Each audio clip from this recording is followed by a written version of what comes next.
Gary, a 1-1 draw here today with Northampton. Your thoughts on the result?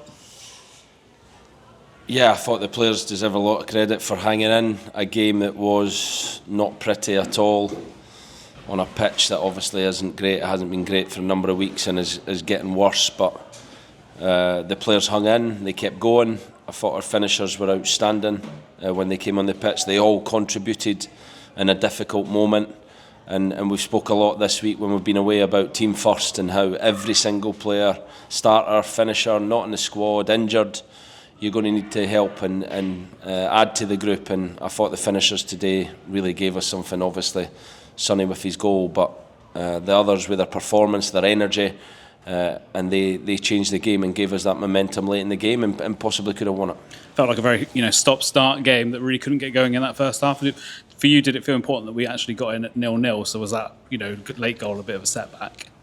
Yeah, it wasn't a good game. You could see right from the start it suits their style of play. They're very direct. The pitch allowed them to win second balls, to get long throws, to get corners, and we couldn't get any rhythm in the game. We couldn't get passes going. We tried to build in a back four and create a free player on the left-hand side, but we just couldn't get 3-4 passes together in that first half. And I thought the players tried. I thought they gave everything, but the pitch is really difficult, and it's hard to be, composed in situations where normally we would. When you trust the pitch, they don't trust the pitch anymore. So we have to adapt to that. And I thought, like I said, once we did adapt, and once we got the 2 9s on, and once we played a bit more direct, then we started picking up some second balls, and it wasn't pretty, but it gave us a bit of momentum and got us back in the game. It felt like we defended really well as a unit to stay in the game, and that enabled us to have that chance, which Sonny took really well. Yeah, we defended the box well because we had to, with long throws, with corners. The back five, the people in front put good pressure. I thought the players, their work ethic, their togetherness was outstanding, and that's what's got us a result today. And Reece Cole coming on, put some great crosses in the box, some corners and that as well. So having that threat must have helped as well. It does, yeah, and that's, like we said, team first. The squad is going to be needed. Whether you're starting, finishing, you need to be ready to play that role. And every single one of them came on with energy, with great body language. They picked the players that were on the pitch up, and they started to drive the team forward. And it was, brilliant to see after being away and and working on specific things like that last week. It helped us get a point today, and we've just said it's an important week. We travel on Tuesday away to Reading, and back here next week against Shrewsbury. We have to be ready to go again Tuesday and next Saturday and make it a really important week. With players returning to fitness as well, and we have quite a large squad this year. How do you find managing the squad and choosing because you can only pick 18 players on a Saturday? How do you find managing that? Yeah, it's difficult. It's a hard part of my job because I think, I spoke to Ed Francis at the end of the game. I think he's very unlucky not to be in the team, but we have to make decisions, and Ed can feel very unfortunate, but there was no disappointment from him. He trained brilliant yesterday. He's with the team today. He's fully committed in everything he does, supporting the players. And that's what it's going to take. He will come back into the team at some point, and it's somebody else's role to be a supporter of the team, to be ready to come on as a finisher. And as long as we have that and keep that togetherness that we had today, then we've got a lot of points to pick up in the next 14 games. And is that what you want to see in training as well? People really going above and beyond and really knocking your door down to say, I want to be playing and I can make a difference?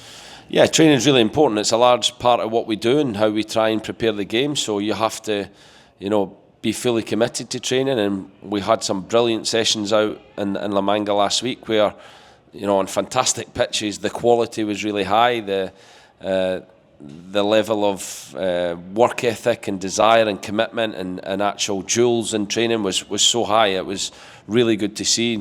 And we have to now build on that. It's a positive result in a sense that we were behind and we've came back into the game.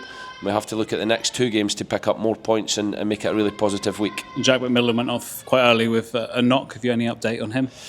Yeah, it was a knock in his head, so Michael will assess him, but obviously whenever it's a head knock you take no chances, and that is the one area of the team where we had missing through suspension. Sween's been out injured, John Lee injured. We could have done without that, but we had to adapt. We changed the shape a number of times, and again, the players deserve a lot of credit for that, for finding a way within that to get something from the game. A few players missing from Saturday's squad, namely Vinnie Harper, Jake Richards and Andrew as well. So was that purely through selection or were there any knocks there? All fine, all available, all done some work today.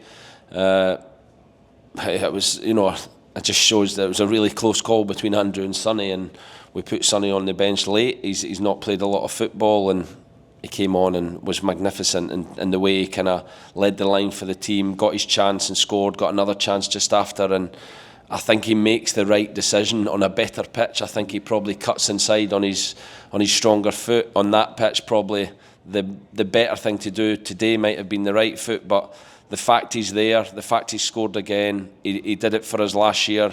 He's had a stop-start season with injury, and he'll be frustrated with the amount of opportunities he's had, but he's been training for a while now, and he got his opportunity today and he grabbed it, and that's what we need from everyone to be ready for that moment when it comes.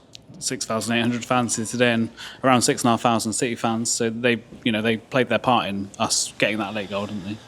Yeah, again, they deserve a lot of credit. The togetherness they showed, they stuck with the team, they hung in, they sang the whole second half, the big bank, never gave up on the game. They kept sticking with the team when the performance and the quality of game, I'm sure, wasn't great to watch from their point of view, but their job in these situations is to support the team and stick with the team, and we thank them for doing that because they helped us get something from the game, and now we look to the next two games to try and get even more. Like I say, a double game week coming up, a trip to Reading on Tuesday, which is one of our shorter trips this season, and then hosting Shrewsbury on Saturday, so a chance to bring on some momentum forward and pick up some points this week.